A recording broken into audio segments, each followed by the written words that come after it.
กองทัพอากาศระบุเตรียมนำเครื่องบิน C130 รับคนไทยจากจีนกลับประเทศรอนายกสั่งการแต่ยอมรับอพยพไม่ใช่เรื่องง่ายวันนี้วันที่ 26 มกราคม กระทรวงการต่างประเทศ กระทรวงคมนาคม เตรียมประสานกองทัพอากาศนำเครื่องบินทหาร C130 บินเข้าไปรับคนไทยที่อยู่อู่ฮั่นเพื่อกลับมายังประเทศแล้วเนื่องจากสายการบินพาณิชย์ไม่สามารถทำการบินได้โดยรายงานข่าวยังแจ้งอีกว่าเฉพาะในเมืองอู่ฮั่นมีชาวไทยที่อาศัยอยู่ไม่ถึง 100 คนโดยจะมีการหารือสถานทูตและทุกหน่วยงานเข้าช่วยเหลือคนไทยในวันจันทร์ที่ 27 มกราคมนี้ที่กระทรวงการต่างประเทศกองทัพอากาศระบุอีกว่าพร้อมอยู่แล้วหากพลเอกประยุทธ์จันทร์โอชานายกรัฐมนตรีและรัฐมนตรีว่าการกระทรวงกลาโหมมีคำสั่งการอพยพคนไทยแต่ยอมรับว่าการอพยพไม่ใช่เรื่องง่ายมีส่วนเกี่ยวข้องมากมายปัจจุบันมีเพียงสหรัฐอเมริกาแสดงความตั้งใจจะเอาเครื่องบินไปรับชาวอเมริกันซึ่งก็ยังไม่สำเร็จเนื่องจากมีการปิดเมืองจากโรคติดต่อร้ายแรงเขาจะไม่อพยพกันเพราะจะเกิดการกระจายของเชื้อโรคแต่จะมีการส่งหน่วยแพทย์พยาบาลและทหารกล้าเข้าไปในพื้นที่เป้าหมายมากกว่านอกจากนี้หนังสือพิมพ์ข่าวสดก็ยังได้รายงานว่าในวันที่ 26 มกราคมนางสาวบุษดีสันติพิทักษ์อธิบดีกรมสารสนเทศและโฆษกกระทรวงการต่างประเทศกล่าวถึงกรณีนักศึกษาไทยที่อยู่อู่ฮั่นโพสต์ข้อความช่วยเหลือว่ากระทรวงทราบเรื่องดังกล่าวแล้วสถานเอกอัครราชทูตไทยณกรุงปักกิ่งได้ติดต่อและขอให้นักเรียนไทยคนอื่นช่วยเหลือและแนะนำนักศึกษาคนดังกล่าวแล้วว่าจะหาแหล่งอาหารเพิ่มเติมจากที่ไหนนอกจากนี้สำนักงานการต่างประเทศของมณฑลหูเป่ยบอกว่าได้ตรวจสอบกับทางมหาวิทยาลัยทราบว่า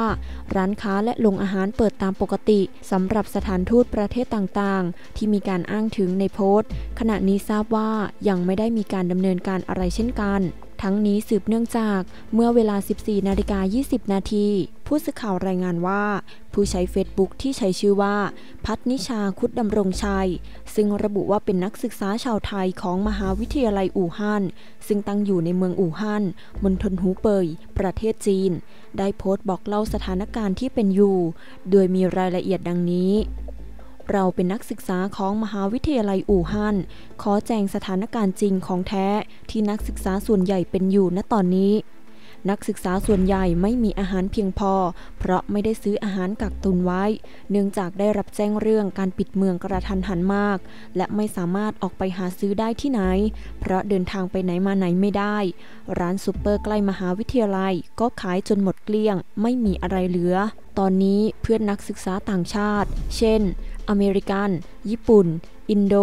เขาได้รับแจ้งว่าทางสถานทูตของเขาได้เตรียมดำเนินการเพื่อจะรับตัวกลับแล้วเรายังรอความช่วยเหลือจากรัฐบาลไทยอยู่ถ้ายังอยู่ต่อไม่รู้ว่าจะอดอาหารตายหรือติดเชื้อตายกันแน่อยากกลับบ้านมากรอด้วยความหวังด้วยความเคารพทั้งนี้มีรายงานข่าวจากกระทรวงคมนาคมเปิดเผยว่าในวันพรุ่งนี้วันที่ 27 มกราคมเวลาประมาณ 15 นาฬิกากระทรวงการต่างประเทศได้เชิญบริษัทการบินไทยจำกัดมหาชนในฐานะสายการบินแห่งชาติและหน่วยงานที่เกี่ยวข้องรวมทั้งฝ่ายความมั่นคงมาร่วมประชุมหารือในกรอบคณะทำงานศูนย์ประสานงานฉุกเฉินเพื่อหารือถึงแผนการเผชิญเหตุในการอพยพคนไทยออกจากเมืองอู่ฮั่นจากกรณีเชื้อไวรัสโคโรนาระบาดหนักหากสถานการณ์มีความรุนแรงโดยในการประชุมจะมีการเชิญผู้แทนของสถานเอกอัครราชทูตไทยและสถานกงสุลใหญ่ที่ประจำอยู่ทุกแห่งในประเทศจีนร่วมประชุมโดยผ่านระบบสื่อสารผ่านทางไกลหรือคอนเฟอเรนซ์ด้วยเพื่อสอบถามสถานการณ์ภาพรวมของโรคและจำนวนคนไทยที่อาศัยอยู่ในเมืองอู่ฮั่นทั้งนี้จากการตรวจสอบข้อมูลเบื้องต้นระบุว่ามีคนไทยอาศัยอยู่ที่เมืองอู่ฮั่นไม่ถึง 100 คนโดยหากคณะทำงานประชุมและสรุปผลว่าสถานการณ์ของโรคในเมืองอู่ฮั่นมีความรุนแรงรัฐบาลไทยอาจจะมอบหมายให้กองทัพนำใช้เครื่องบินทหาร C130 บินเข้าไปรับคนไทยในอู่ฮั่นกลับประเทศไทยทันทีเนื่องจากขณะนี้การบินไทยซึ่งเป็นสายการบินพาณิชย์ไม่สามารถทำการบินได้เพราะรัฐบาลจีนได้สั่งปิดสนามบินอู่ฮั่นแล้วขอขอบคุณข้อมูลจากเว็บไซต์ข่าวสดออนไลน์คนอ่านข่าวขอบคุณค่ะ